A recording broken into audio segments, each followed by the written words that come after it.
Hey guys, achieving your goals has little meaning unless it results in increased well-being and happiness. To help you develop a specific plan to nurture PERMA, which is the positive psychology concept of positive emotion, engagement, relationships, meaning, and accomplishment, I offer a free set of worksheets on my website. If you go to disciplinestrategy.com, click the button in the upper right-hand corner. It says Download Guide to Wellbeing. And you'll download a pack of worksheets and a lot of in-depth explanation about PERMA. So I encourage you to check that out. But let me tell you a little bit more about it. First, positive emotions. Positive emotions, it's not faking a smile or just putting on a brave face or that type of stuff. It really comes down to living a life that's geared towards well-being. If you want a healthy mind and body, you have to nurture them, which means making a set of habits, a set of life routines that refreshes you and builds on your self-esteem. Seeking to feel positive emotions is really about increasing health, broadening your perspectives, improving relationships, and even extending your life expectancy. So you want to look for opportunities to think positive thoughts, remember positive experiences, and nurture positive emotions. Next, let's talk about engagement. Engagement is really about being in the flow. So while self-reflection is good, there are also times when you want to fully be in the flow of your life. You want to be thoroughly a part of what you're doing. And in such a state, we can lose track of time. Full concentration is easy, and our worries just kind of fade into the background. For some of us, getting into that state is difficult, and for others, it's pretty simple. But for everyone, it's important. So this is when our experiences become part of our identity. And I encourage you to check out the worksheets. I'll walk you through how to identify what your particular flow experiences might be. Relationships. It's both common sense and the conclusion of a lot of great scientific research that healthy relationships with other people improve our happiness and well-being. So what is a healthy relationship?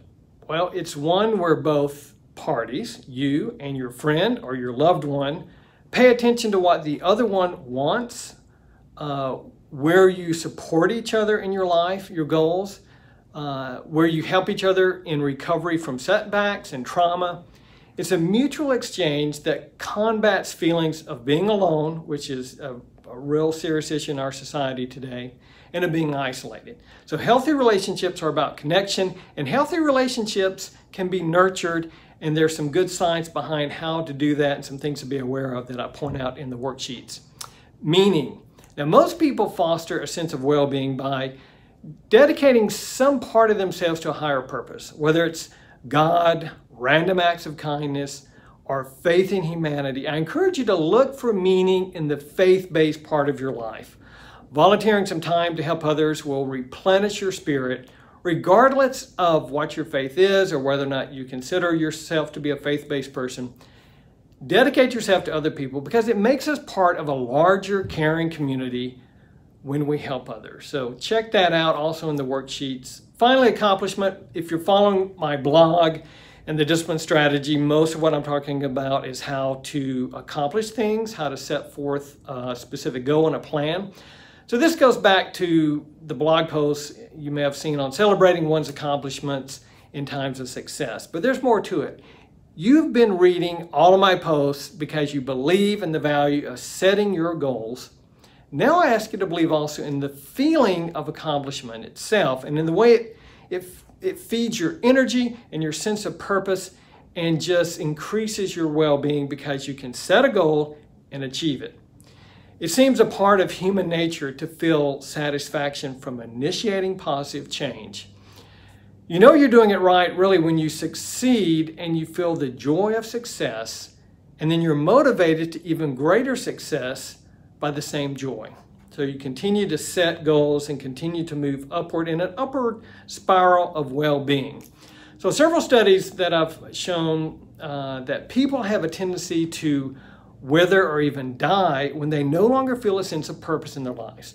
The kind of goals that you can achieve are not limited by your career, your youth, or your income. As long as you desire success, you can search out its many forms and continue to generate happiness throughout your life. So again, I encourage you to go to disciplinestrategy.com, Click on the button in the right-hand corner to download the Guide to Well-Being. It's a very comprehensive set of information and worksheets on how to set up a program that's unique to you to nurture PERMA. And I think this will, over time, contribute to an increased sense of happiness and well-being. So check it out. Thanks.